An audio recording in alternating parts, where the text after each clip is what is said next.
What is going on, everyone? Welcome to Therapy on Two Wheels. Today I'm going to be talking about the 10 things that I think are the most important things that I've learned after 3 years of riding motorcycles. Let's jump into it.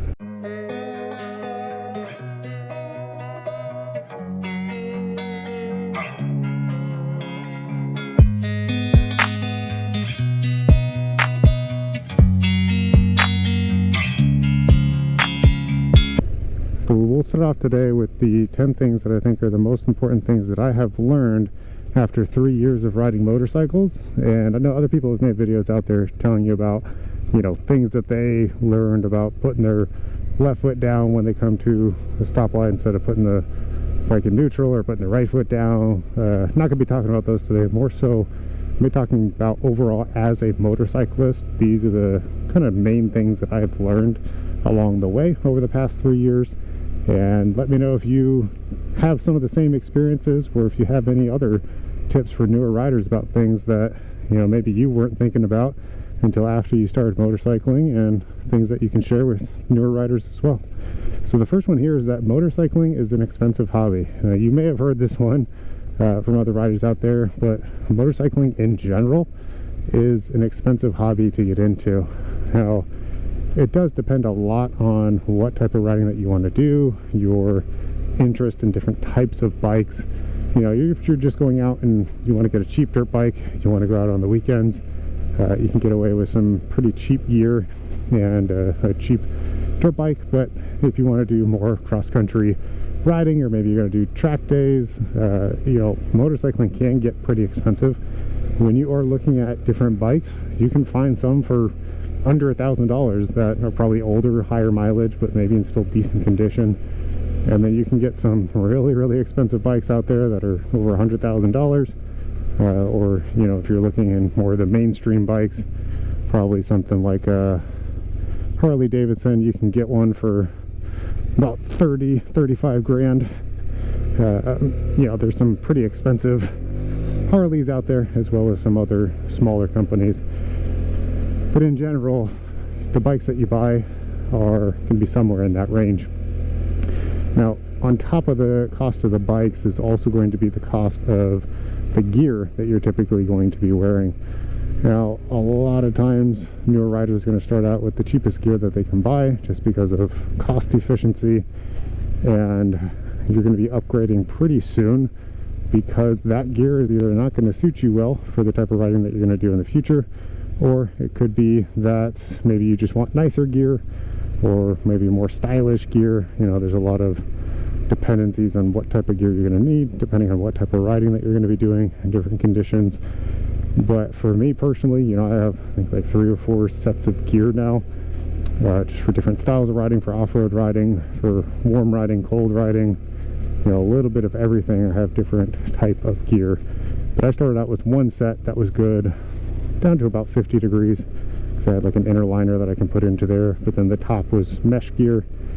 And then I started out just with a pair of riding jeans, as well as a boots, helmet, and a pair of gloves. That started for me probably at about $300 to $400 for that first set, maybe close to $500. But the next ones, I spent thousands of dollars on gear after that. With your bikes as well, you're probably going to be on a beginner bike at first. The first bike that you have is probably not going to be the last one that you have. You're probably going to want to upgrade pretty soon, especially if it's a lower powered CC bike. With those lower powered bikes, you're going to get used to them pretty quickly. They are great to learn on, and I would suggest like a 250 or 300 for any newer rider, because getting on something like a 600cc Super Sport or like a leader bike, it's not a good idea for a beginner rider. So you're probably going to upgrade your bike at some point, and you'll probably sell the other one. But just know that buying and selling bikes can be an expensive habit and just part of motorcycling. The kind of leads me into my second thing here that I learned over time as a motorcycle rider, is that buying bikes on apps like OfferUp or off of Facebook Marketplace or Craigslist is much more economical compared to buying them from the dealership in the long run. Now, it does depend on if you are looking to do your own maintenance, if you're going to be, fixing up your bike or adding components to it, or if you just want something out of the gate that's brand new. There's no upgrades that you have to do to it. There's no fixing up that you have to do to it. Maybe you do want to get something from the dealership. So it does depend on you personally. But for the most part, I'd say in terms of cost efficiency, getting a used bike is going to be much better for you. Now, I'll give you an example of this, or a couple examples. I bought my first and second bike, both from a dealership. First bike was a Honda CTX 700, and the second bike that I had was the 2023 KLR 650. I bought both of those from Ride Now Power Sports.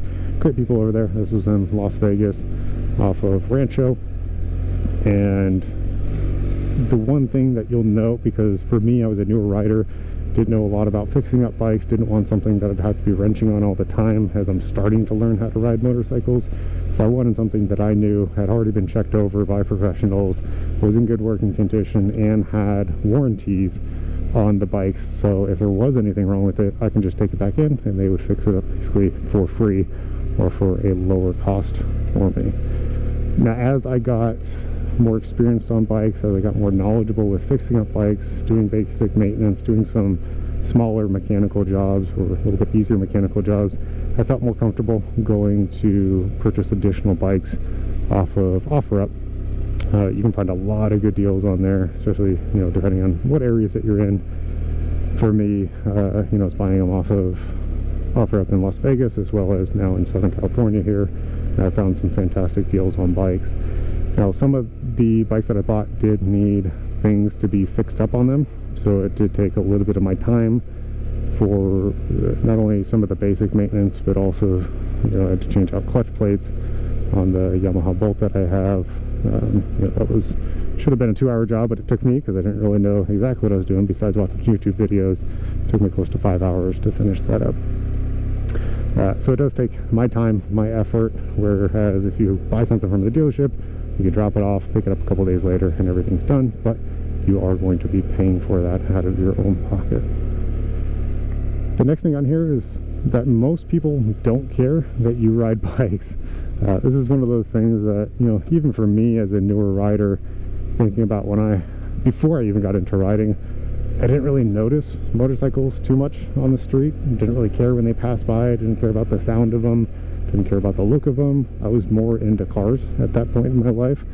So for me, when I saw a car that I liked or heard a car that I liked, the sound of it, that was much more interesting to me compared to hearing or seeing a motorcycle on the road. And that's changed dramatically since I started riding. Since I started riding, now don't really care too much about cars, and all I focus on is the bikes that I see and that I hear as I'm out and about in the world. But that was just a weird thing to me, is I didn't realize I'd have such a big mind shift from cars to bikes and kind of stop caring about cars and only care about bikes. And that was one thing that now that's kind of all I think about is motorcycles. Don't really care what type of cars that I have. Those are really just to get me from point A to point B. And I look at safety, because I have a family now, in terms of the safety features of the car. And leading into the next thing is, when you talk to other people about motorcycles, they're likely not going to care that you ride motorcycles. They're not going to want to talk to you about them because they don't really know anything about it. It's not one of their interests, it's not one of their hobbies. So it's hard to find people out in the world, unless you're already injected into those communities and have friends that ride.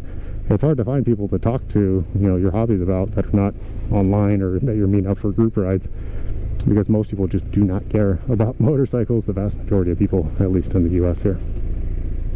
Now, the next one is, when you do talk to people about riding motorcycles, more than likely the first thing that they're going to tell you is how dangerous it is to ride a motorcycle. Now, this is based on very little information that they actually know. This might just be from a story from somebody that they knew that got into an accident or got injured. And that's the one thing that they base all motorcycle riding on. Or maybe they've seen an accident or heard about something, or they've seen it on the news, they saw a report of it. That's really all they're basing their knowledge on when they say that motorcycles are dangerous. Motorcycles in and of themselves are not dangerous. If your motorcycle is sitting in the garage doing nothing, it's not dangerous. People who ride them make motorcycles dangerous. You can make motorcycling as safe or as dangerous as you want as an individual rider. If you're going out riding, doing 100 miles per hour in a 45 mile per hour road, you're riding without a helmet and you're intoxicated, you're making yourself much more dangerous while riding that motorcycle compared to going at speeds or around speeds, riding with a helmet and not drinking any alcohol. If you take those three things out of the equation, motorcycling is actually not that dangerous when you look at the statistics. So in and of themselves, motorcycles are not dangerous. That is the people that are riding them that will make motorcycles dangerous.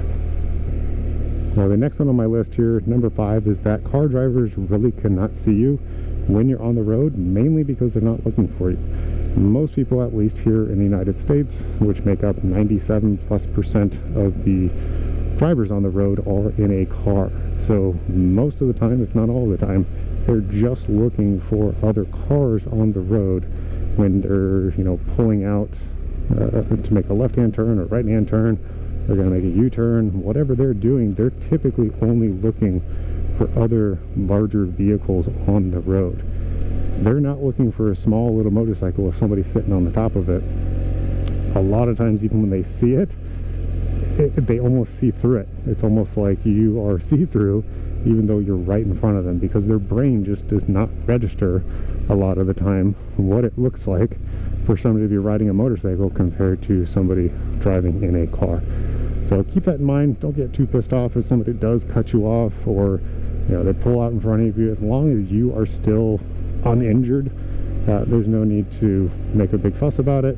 Yeah, that person should probably start looking for motorcycles and be a little bit more cognizant of motorcycles on the road, but just understand that it is actually very hard for most people to see you on the road, which is why you do need to drive defensively when you are riding motorcycles.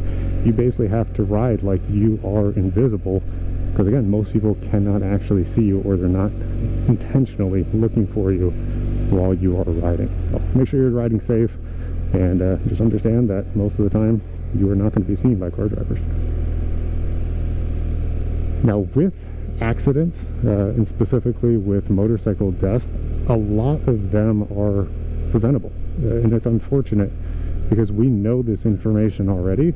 And I already mentioned 3 of the top things that are leading causes of motorcycle deaths is excessive speeding. So if you're going 100 in a 45 mile per hour zone and somebody turns in front of you, they're not expecting you to be going twice over the 2 times the speed limit.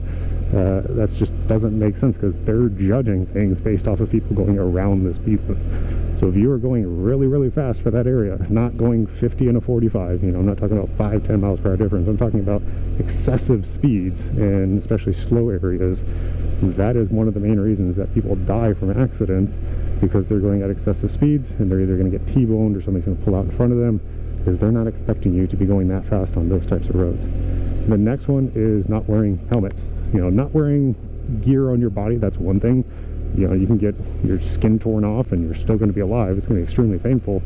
But not wearing a helmet and getting into an accident, that is another leading cause of death, because when you get either hit by a car or you go down, especially at higher speeds, if you're going 70, 80 miles per hour and you go down and your head hits the ground, it's going to be kind of like a watermelon hitting the ground. It is not protected at all. It's going to hit the ground hard and your head's going to split open, and your head is the most important thing on your body. And if you don't protect that, you're going to die. Like if you get into a serious accident, or you get hit by a car, or you hit a car, or you hit a fixed object that is not going to be moving, especially with your head, there's a very good chance that you're either going to have severe brain injuries or you're going to die. The last thing is alcohol or other substances. So people do this all the time. They'll go bar hopping, and to each their own. I do not drink any alcohol. I don't use any substances when I go out riding on a motorcycle, because riding a motorcycle is hard enough. There's so many things that you have to think about, so many different mechanical things that your body is doing in conjunction with the motorcycle, that you don't need any type of impairment in your brain. And especially, you don't want slower reaction times. You don't want to be stopping in twice the distance that you normally would, just because your reaction times are slower because you're impaired by alcohol or other substances. So with just those 3 things, with slowing down a little bit, wearing a helmet, and not drinking alcohol or taking any substances, that will take out the majority of motorcycle deaths. Yes, there are still some things that you can't predict and that you have no you have no way of preventing these things. Like if somebody pulls out in front of you and you're going at speed, you're wearing a helmet, you're not intoxicated, you can't prevent that. You can't determine when that's going to happen, how that's going to happen. But most of the deaths that are caused by the motorcyclists themselves are one of those three things. The next thing on here that I do really enjoy about motorcycling is that you're kind of automatically accepted into the motorcycling community. When you start hopping on a motorcycle, you start riding around, you're going to see, especially if you're a car driver watching this, you're going to see people put out their fingers, kind of the two wheels down. It's kind of like saying, stay safe. It's a community type thing. We're all on two wheels. We understand what it's like in terms of the potential dangers of riding on a motorcycle. And we're just saying, hey, you and I, we're both similar. We're both on two-wheeled machines. We have similar dangers that we're going through. So stay safe. And when you're talking to people, whether it's in community forums online, whether it's through YouTube, at meetups, group rides, whatever it is, you kind of have that common thing of interest, no matter what your job is outside of motorcycling. If you're not, like I'm not in motorcycling at all for my particular job. It doesn't matter what your job is, doesn't matter what your ethnicity is, for the most part, for most people, doesn't matter what type of bike you ride, just being on two wheels, you're already injected and accepted into that particular community, which I think is fantastic, and not something I was really expecting getting into it, because the majority of rides that I do are on my own, and I don't do a whole lot of group rides. I don't do a whole lot of social interaction, at least in person. I do like interacting with people online and talking about bikes, talking about things that you can modify and fix up on your bike and all these things that you can do. That's what's really fun to me, in addition to some of the meetups in person. The 8th thing that I have here on my list is that there's really nothing that compares to the feeling of riding a motorcycle. When you hop on a motorcycle for the first time and you're going through, whether it's an MSF course or you're taking any other type of course, before you're getting your license, or maybe you're not getting your license and you're just going out riding, it's a very different feeling than anything you've kind of done before. At slower speeds, right now I'm only going about 15 to 20 miles per hour on this little windy kind of one-lane road in the mountains. On this type of road, it's similar to being on a bicycle. So, I grew up riding bicycles as a young kid, and that's the most similar feeling that I can explain at slower speeds. Now, at faster speeds, once you get to 60, 70, 80 miles per hour, obviously nobody's going that fast on a bicycle. It's a very different feeling because you're kind of cutting through the air. You're cutting through sometimes traffic, especially if you're here in California and you can lane split, or you're in a state that's lane splitting is legal. It's a weird feeling, but it's an exciting feeling, and you can be as safe as you want or as dangerous as you want in how you ride. I see people going 150 miles per hour weaving in and out of traffic on the freeway. That's not something that I would ever do, just because to me that's not safe, and I don't need to do that to have fun on a motorcycle. But I can't remember who the interview was with, but it was some actor, and they interviewed him and trying to explain what it feels like to ride a motorcycle, and he said it feels like you're cutting through space and time while you're on the bike, and there's, at least for me, nothing else that I've done in terms of intenser activities that has a similar feeling to riding a motorcycle, which is part of the reason that I love it. It's unique. It's something that not a lot of people do, and something that I truly enjoy. One of the other things I was not expecting to have so much interest in is kind of online forums and talking about bikes, reading about bikes, learning about different upgrades that I can do to my bike, or how to do basic maintenance on it. And these are things through YouTube, through forums, through discussion boards or discords. It's a fantastic community. There's definitely some jerks, there's some trolls out there, but you just have to look past that. And that's 10% of the community, whereas 90% of it, they're just out to have fun. They enjoy talking about bikes. They'll give advice on how to do things, or suggestions on different parts that you can use for upgrading your bike, or how to fix certain things up. And I think that's fantastic. And that's part of the reason that I do this for YouTube. You know, I don't make any money doing this. This is just purely my enjoyment. I like making videos. I like riding motorcycles. So I put those two things together. And, you know, a lot of my videos are about helping out newer riders, just because that's what I did when I first started riding motorcycles. I watched a lot of YouTube videos even before I hopped on a bike. You know, people especially like Dan the Fireman, I watched a ton of his videos to find out how to be safer, to learn about lane positions, to learn about you know, different things on just awareness while you're riding. And it made me a much safer rider just jumping on a bike. And right after the MSF course, getting out onto the street, I already understood a lot of things that most people, it takes them years to figure out on their own, because I had done my research and I watched a lot of those videos.